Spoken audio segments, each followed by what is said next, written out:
எது சரியில்லைனாலும் இவர்கிட்ட சொன்னா போதும் எல்லாம் சரியாயிடும் அப்படின்னு ஒருத்தர் இருக்கிறாரா அப்படின்னா இருக்கிறார். வேற யாரு? அலைகடலுள் உதித்தெழுந்த ஜோதியே ஆனந்த வைகுண்டநாதா வேண்டினேன் அருள் தரவே வரவேண்டும் ஐயா கண்டு பத்துமானகமர்ந்த தயாபரவே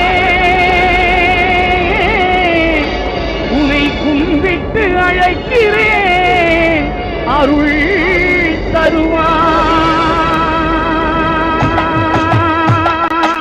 அலைகடலுள்